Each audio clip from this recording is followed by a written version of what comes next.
Olá, alunos, como vão vocês? Espero que estejam bem. E hoje teremos aula de português e iremos relembrar o assunto sobre sujeito. Vocês lembram que é sujeito? É o termo de uma oração sobre o qual se faz uma declaração, certo?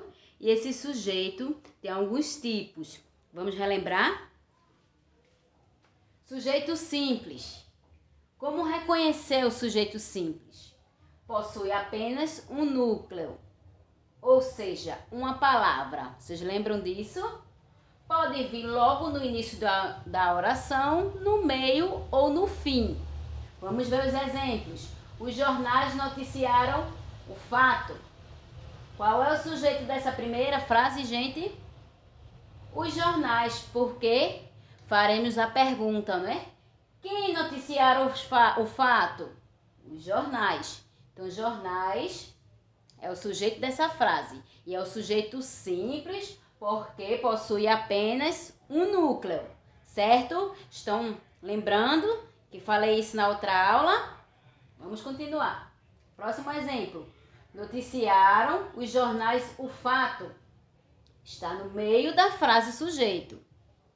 Noticiaram o fato os jornais. Então, gente, o sujeito simples pode vir no começo, no meio ou no final da frase ou da oração, certo? Próximo, sujeito composto. Como reconhecer? Possui mais de um núcleo, ou seja, mais de uma palavra. Também pode vir no início, no meio e no fim da oração. Vamos ver os exemplos. Primeiro no início, no meio e no fim, certo? Vamos lá. Os jornais e a televisão noticiaram o fato. Quem noticiou o fato? Jornais e a televisão, certo? Então, jornais e televisão é um sujeito composto, pois possui dois núcleos, que é jornais, televisão, 2, certo? E aqui, na próxima frase, está mostrando o sujeito no final da frase, que é noticiar os fatos, jornais e a televisão. E aqui no meio da frase, noticiar os jornais e a televisão, o fato. Certo? Relembrando o que vimos até agora, vimos que o sujeito pode ser simples, quando apresenta um núcleo. E esse núcleo pode vir no início, no meio ou no fim da oração. E sujeito composto possui dois núcleos, que também pode vir no início, no meio ou no final da oração, certo? Sujeito oculto. Como reconhecer? Não aparece na oração, mas pode ser identificado atrás da desinência do verbo. Então, esse sujeito oculto é chamado de sujeito desenencial. Certo? Estão relembrando o assunto, gente? Vocês estão lembrando que vimos isso na outra aula? Vamos lá. Exemplos. Descobrir em você uma nova vida.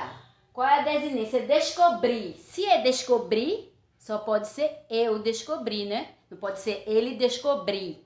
Então, eu descobri. Então, o sujeito está aqui. A desinência é esse RI porque indica que eu descobri. Certo?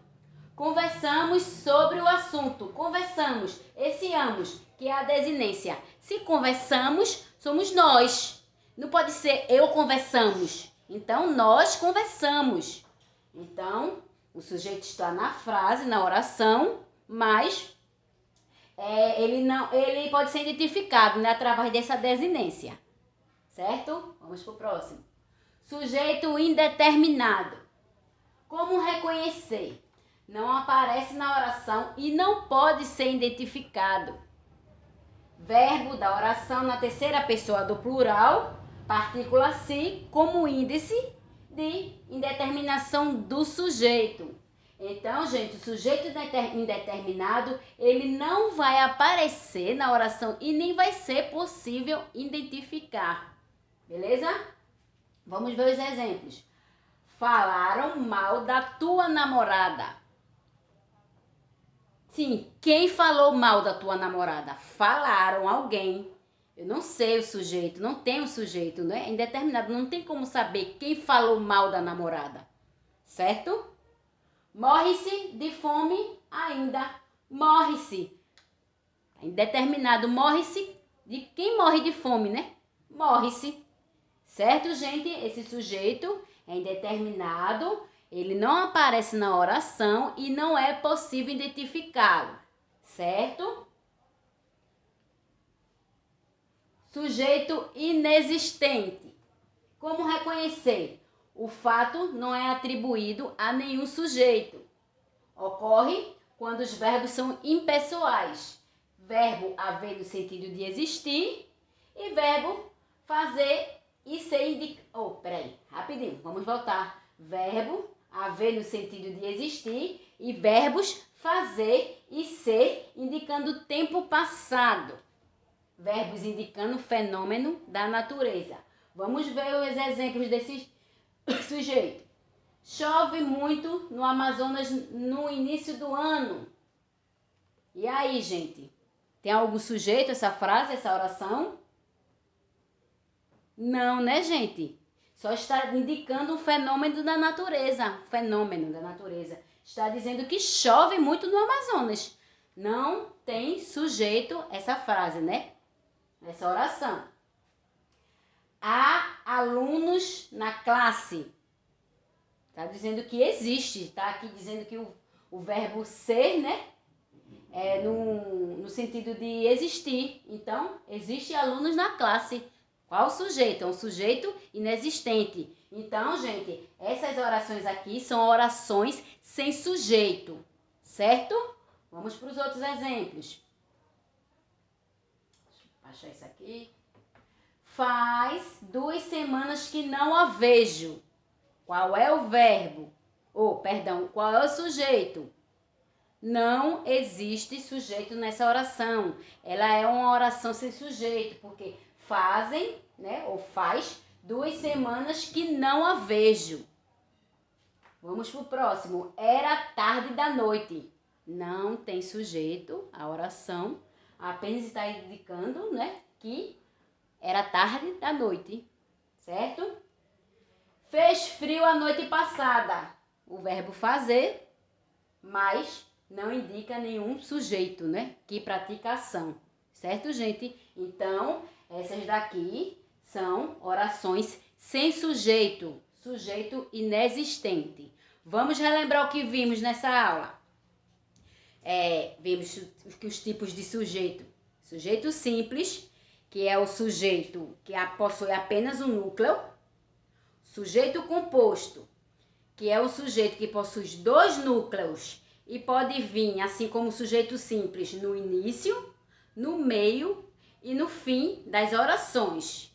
Vimos também o sujeito desenencial, que ele está na oração, né? Ele não aparece na oração, mas facilmente ele é encontrado, certo?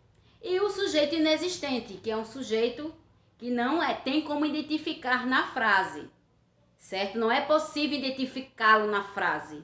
E a oração sem sujeito, que é o sujeito inexistente, que simplesmente é uma oração que não possui, não tem um sujeito. Beleza? Certo? Então, estamos aqui relembrando o assunto que já tivemos essa aula, mas o assunto do livro pede para relembrar. Então, estamos relembrando. Espero que tenham entendido desde a outra aula, se essa aula vai servir para explicar um pouco melhor, para quem não entendeu, certo? Beleza, gente? Ficamos por aqui. Por hoje é só. Fiquem com Deus e até a próxima.